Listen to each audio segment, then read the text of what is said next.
Donnie and Dolly. The team is supported by ableauctions.ca. Closing your business? We can help.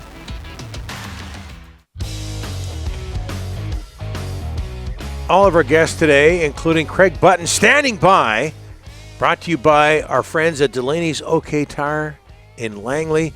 Clayton and Brett Delaney, second-generation owners, and they handle all the major tire brands, as well as custom wheels and suspension, leveling kits, and lifts and full mechanical services. 19863 Fraser Highway in Langley. And this read is a bit outdated. They've got the new shop in Aldergrove as well. Oh, right. If I'm not mistaken. And I'm not mistaken. Craig Button joins us now, TSN Scouting Director. In case you're just tuning in, folks, might want to check out the Globe and Mail today, their website, or on Twitter. Gary Mason, our friend, writes an article for today in the Globe and Mail. It's entitled, Canucks Team President Says, No Good Solution in Rift Between Elias Pettersson and JT Miller. Here to talk about that and all matters NHL, all matters hockey. TSN Scouting Director Craig Button. Craig, thanks for doing this. Look at that. A tie and the dress shirt. Beautiful. Thanks for joining us. Dapper. Yeah, I forgot to put on my tie last week. Remember I said that I would wear a tie from that point forward? Well, I forgot last week, but I'm not forgetting this week. Looking good. Well, Looking good. We can't thank you enough. Hey, Craig, what do you make of this article and Jim Rutherford going public with confirmation of the rift between Miller and Pettersson? Yeah, a few things. So I'll start with number one. You have to admire the fact that Jim Rutherford was candid and forthright about the situation. And I think at some point in time, you come to the realization, and Jim certainly expressed that in his comments, that there's a rift there, and we have to find a way to deal with it, and how we deal with it is going to be really important. Secondly, he really framed it in a way that said, you know what, we got to put ourselves back into a contending state. And I thought that was really telling. And then it also dovetailed off of him saying, listen, you don't just make a trade because you have to. You got to be very measured. You got to understand what you're doing, because that way you end up making a move that's not right for the organization. But the fact that he said put us back into a contending state, I thought was really good. And then the third thing I would say, then he brought in Quinn Hughes. He said Quinn Hughes might be ready for a retool, but he's not ready for a rebuild. We want to keep Quinn Hughes here for the long term, and if we go into a rebuild, we won't be able to do that. So I think the three-parter for Jim Rutherford was candid in a lot of ways. I think it was very, very directed with respect to the issues, but also with what the plan is, which I think really sets it up for everybody to understand that we don't have to do anything right now. He said, we don't have to make a trade by the deadline. We're going to do something to put us back in contending space. And then the Quinn Hughes, the captain, who's been brilliant, I think comes into that equation.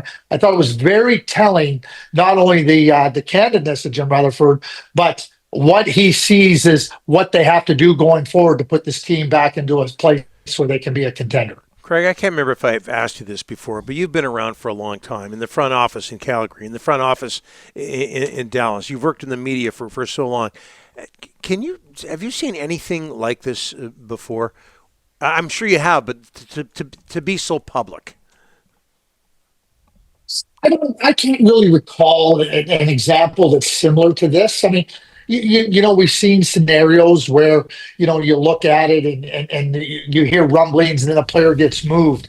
But there's a couple of things that come to mind here. Number one, this has been ongoing. And despite the fact that people have wanted to try to dispel this so-called rift, well, Jim Rutherford basically told just let everybody know, no, the reporting that has been made on this rift is true and it's accurate, and we have to deal with it. I think in the state that we find ourselves now, social media, I think it changes the calculus on how you proceed. I do believe that Jim Rutherford was probably just letting everybody know what the players know, what management knows. Hey, listen, we got a problem. We got to deal with it. Sometimes the first step in dealing with your problem is acknowledging it publicly. Everybody knows about it. The players don't have to hide behind it anymore. Although that being said, that the next questions to the players are going to be, the president just came out. How are you dealing with it? How do you feel about that? But I would imagine that Jim Rutherford's already talked to the players in the group about that. And now the next, I guess the next commentary will come from that area of the team, coaches and players. And I'm guessing here, but I'm guessing with a level of certainty that Rick talked that our goal is to just play and we got to be the best team we can be. That's my job. The players will say, hey, it's up to us in here. We got to go out and play. That's what I think you'll start to hear. But Jim Rutherford's opened it right up now. He said, we got a problem, and now you're going to have to judge us on how we deal with it. You know, Craig, one of the scarier things about the interview for me was that Jim Rutherford said we might not even get a second-line center in return for these guys. Like, I think everybody wants a big return, but we have to understand he's not dealing from strength here, Craig. You know, 2 long-term deals, production down, dressing room issues. Like, the return might not be great on these guys, Craig. No move clause for JT Miller. So JT Miller determines where he's going to go. Number 2, Elias Pettersson has a full no move clause kicking in on July 1st. Yeah, right. So now he's going to be able to determine where he goes. So does that handcuff you? Yeah, it does. It certainly does. So JT Miller says, listen, I'll be traded, but I'm only going here. And the other team, I'm going to give you an example. And just in terms of what ends up happening. Jerome McGinley, and we remember the situation with Jerome McGinley when he got traded from the Calgary Flames to the Pittsburgh Penguins. Now, the Flames were looking to make a deal with the Boston Bruins. They thought they had a deal made with the Boston Bruins, and Jerome said, I'm not going to the Boston Bruins. Well, Ray Shero, who was the general manager in Pittsburgh at the time, said, well, I guess you only got one place to go. Okay, I'll give you a couple warm bodies. I'll give you this. I'll give you that. And you can be satisfied. What the Calgary Flames did was they just said, okay, we got to trade him. They had another option. They could have just said, we're not trading you and held on to him to a better time. I think that's what Jim was setting up as well. Don't expect a trade right now or in the near future if it doesn't meet our needs. We may have to do it after the trade deadline when there might be more teams where there's certainly going to be a lot more disappointment and more salary cap space for teams to consider to make a deal. So I do think, Rick, that Jimmy was setting it up that this may be a deal that's going to happen later, not sooner. Well, I'll tell you 2 big names that did move, Rantanen and Netjes. What did you think of that deal, Craig?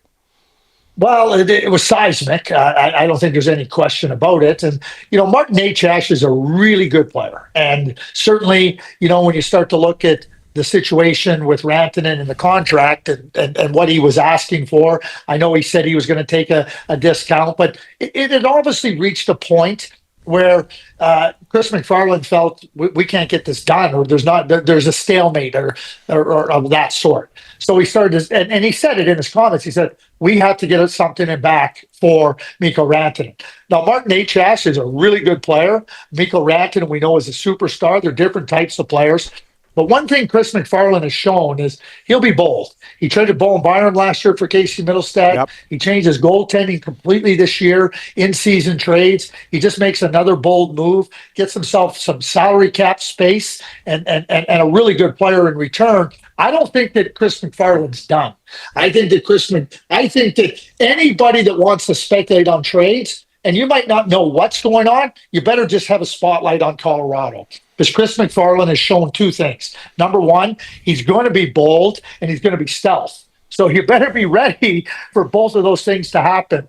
I don't see the Carolina Hurricanes as being the clear favorite in the East either, Rick. I don't know if you were going to ask me that question. Yep. They don't have a second-line center, and their blue line isn't as good as I think you need to contend. And so their goaltending is a little bit like they have some good play, but it's been uncertain come playoff time. So I'm not anointing the Carolina Hurricanes as the favorite in the East because I don't see it that way. Wow. Sounds like you're saying they're going to get another center, so maybe Pettersson and Miller will end up in Carolina because that rumor's out there. Yeah, well, there you go, right? Well, and sometimes discussions you have in one area lead to a transaction in another area. Yeah. And so is this a possibility? Eric Paluski and Carolina has shown a willingness to be bold and make a move. And certainly if you've had discussions with Patrick Allvin and the Vancouver Canucks, there's some embers still burning in the fireplace. Okay, one more, Craig. We're a bit over here, but what the heck? I wanted to bring up this story. What the heck? What do you think Dominic Shine? What do you think he would say? Oh. What do you think he would say to Pedersen and Miller not behaving themselves, living a dream life in the National Hockey League? For people who don't know, Detroit plays LA last night in Detroit. Dominic Shine is from, and they beat them, by the way.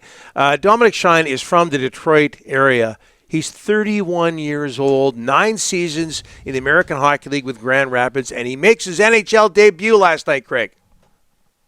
What a wonderful story. Yeah. I mean, there's so many players that have been playing in the minor leagues. I mean, isn't it Bull Durham? Isn't it that kind of opportunity? Somebody finally gets their way to the NHL, living out a dream, and not only living out a dream of playing in the National Hockey League, but with your hometown team. Yeah. And certainly somebody that's toiled. Obviously, the Red Wings know him. They signed him to a 2-year contract. It really is wonderful. It's a wonderful story. It's a story of perseverance and just. I don't even think it's about at a point in time saying, okay, my dream is to play in the NHL. It's still having a passion for playing. And then we see what ends up happening. I think it's wonderful. Yeah, like you said, perseverance. Craig, thanks for dressing up, and thanks so much for joining us today. We'll talk to you next week. We'll call this the Mr. Dress Up episode. From here on. Looking good, looking good. I'm the only one who got that reference, Craig. Thank you for that. Take care. Yeah, I appreciate it.